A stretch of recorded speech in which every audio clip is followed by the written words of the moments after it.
going in, to the election with his lined up right there with Mitt Romney. Okay, but let's say, the Republicans, Ron Paul wins straw poll after straw poll the last couple of years or so. So clearly, a lot of Republican voters are supporting him. If he doesn't, if they steal it, are the Republican voters still going to vote for the Republican nominee? Because I don't subscribe to the lesser of two evils theory, and just so they could, defeat Barry Soetoro. That's what I'm wondering. So what are you saying? Are you saying you're not going to vote for Ron Paul if he runs as a Republican? No, what I'm saying is if Ron Paul doesn't win the nomination, I'm going to write him in on the blank line as a write-in. Well, sure. I mean, look. If it's not Ron Paul, every other major candidate's a globalist. That's the bottom line. And so you can just forget the presidential election if Ron Paul isn't involved in it. But we win just by him being in those debates and putting real issues in.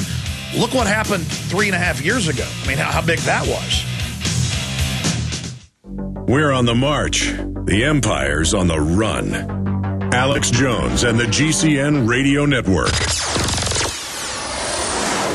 This is Alex Jones with 5 good reasons you should consider buying a solar power generator. Number 1, new climate legislation could easily double or triple your electric bill. Number 2, our new energy czar wants to control how much power your electric company allows you to have. It's true. Total government control of electricity in the name of smart grid technology is coming. Number 3, in some areas of the country, the power grid is dangerously overloaded. And now, new socialist legislation is only compounding the problem. Number 4, dangerous weather is always a threat to local grids. Every year, thousands of families lose their power from weather-related outages. Number 5, a solar power generator provides powerful backup insurance and peace of mind. Folks, I really believe in the solar power generators offered by Solutions from Science, one of my oldest sponsors. You can get more information at www.mysolarbackup.com. That's mysolarbackup.com. Remember, the government doesn't own the sun, so go to mysolarbackup.com or call 1-877-327-0365.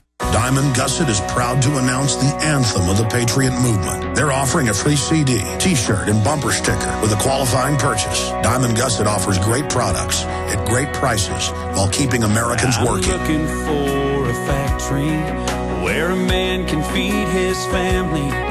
Not worried about them moving it south, closing the doors and shutting her down tomorrow.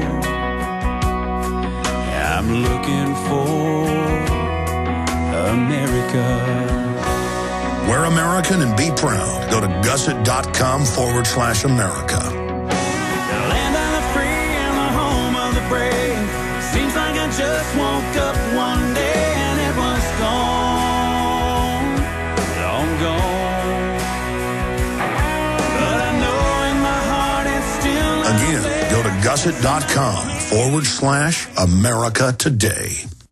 Alex told you the government announced recently that the recession is over. It ended on June of 2009. The millions of Americans unable to find work might not agree. Perhaps the recession ended for the bankers and government employees, but for the rest of us, things seem to be getting worse. Gold and silver haven't heard the news either. They've begun their long-expected journey to the moon. In addition to converting your shrinking dollars into gold and silver, you should consider a food savings account from eFoods Direct. They both make fabulous investments. Food is our greatest dependency, and we know it will be more precious than any financial resource. You and your family need food to survive a crisis, and you can't eat paper, stocks, or metals. Alex has been urging you to invest in delicious, easy-fix meals to enjoy now or save for long-term. This will freeze the cost of your food while you can still afford it. Visit efoodsdirect.com on the internet or call 800-409-5633. That's efoodsdirect.com or 800-409-5633.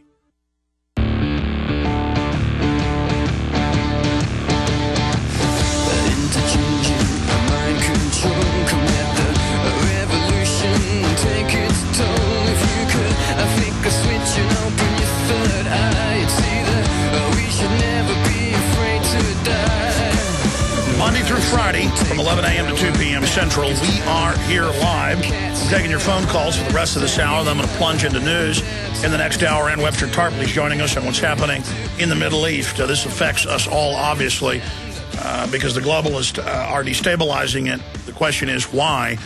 But right now, let's go to John in Texas. John, you're on the air. Hi, Alex. Hey, buddy.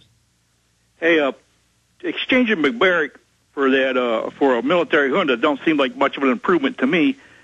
But do you think the military will give up control to a civilian leadership, or do you think they'll crack down like they did at Tiananmen Square and seize control completely? Well, the people that run our government, when they have their druthers, always put military juntas or dictatorships in. And Mubarak just wasn't following orders. He wasn't getting behind, this is on record, in the last year, supporting an attack on Iran. And so the globalists are getting their ducks in a row for that attack on Iran that's now back on the front burner. And so, of course, I mean, our so-called government, run by the foreign banks, basically trained the entire Egyptian military.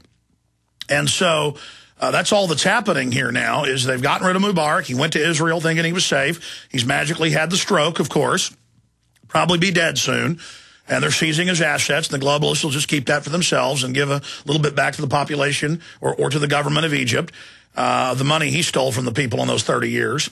And it's just disgusting. So it shows us what the globalists want. They don't want freedom in that country.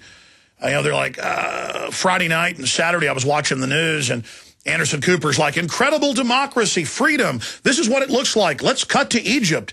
And now it's spreading around the rest of the Middle East.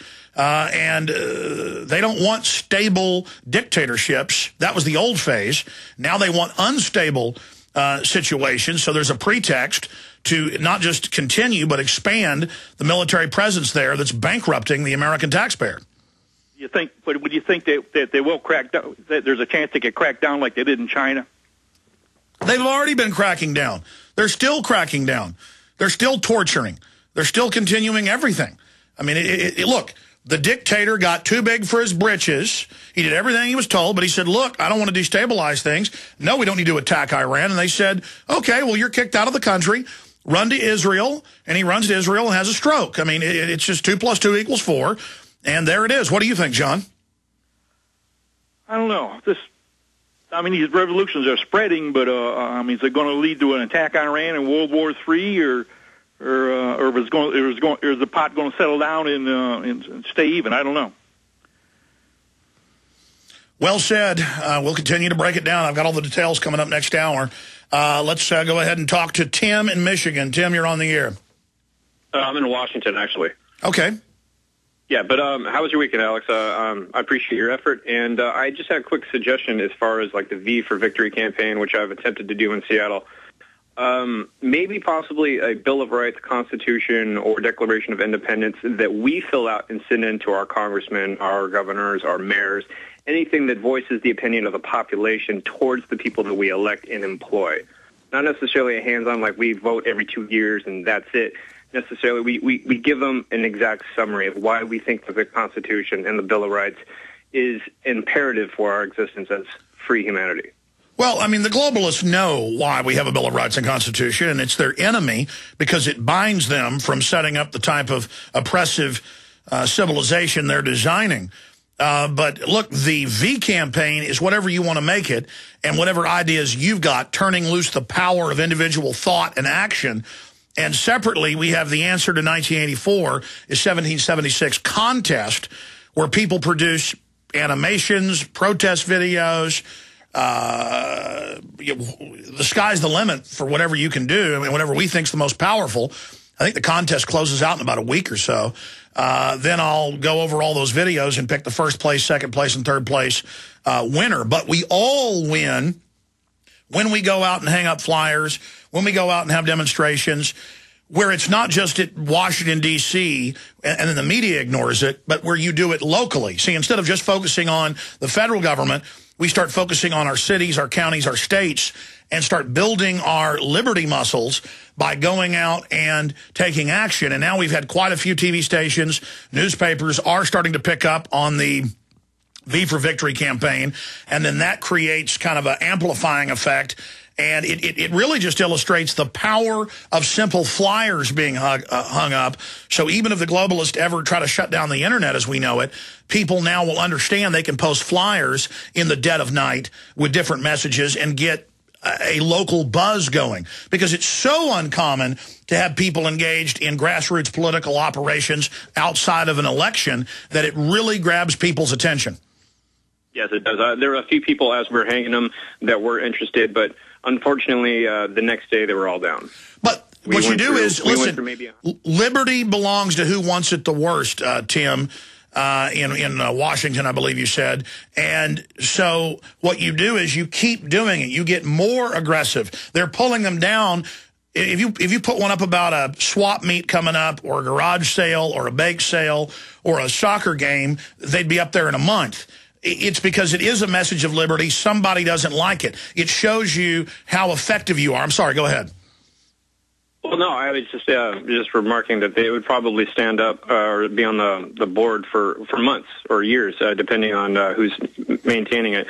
Yeah, I was just thinking that maybe if we were able to summarize our thoughts and then mail it into our elected leaders, that it would have a more chilling effect to them to realize that there is a population out there that still wants to remain free, does not want to become fascist, and ultimately wants to live a life of freedom.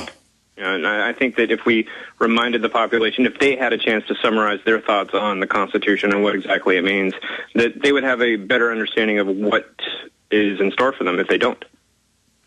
Well said again. Great points, Tim. Let's talk to George in Connecticut. George, you're on the air. Hi, Alex.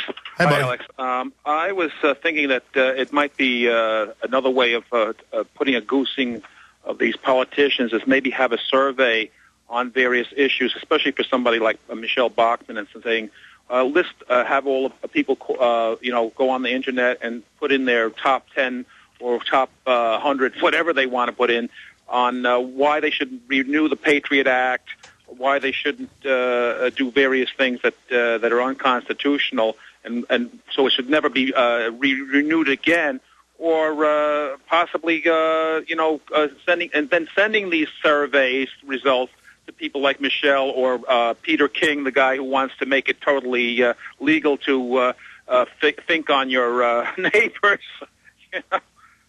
What do you think? I don't know. I mean, elaborate on that. Well, for example, I mean, if people had a little survey on one of your web divisions and say, look, what are all the reasons why you wouldn't want to have the Patriot Act renewed again? For example, it makes it illegal to have gold and silver as a currency if they take down the system. That it abridges every right that you have, that you can be basically taken off the street and nobody could even ask where. Are you saying I should enumerate the types of freedoms that it savagely attacks?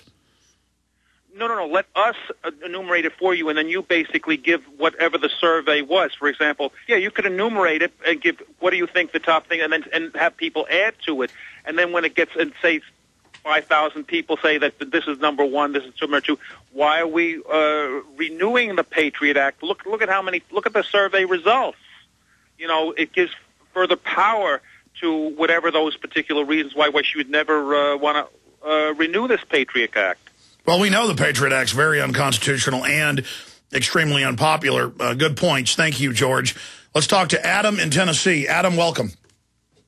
Hi, Alex. I just first off want to thank you a lot for sticking your neck out there every day and doing what you do, and for backing everything up with verifiable stuff from the mainstream that really helps drive the point home and gets the people who would call you a kook or whatever looking at the news stations that they go home and turn on every night and look at anyway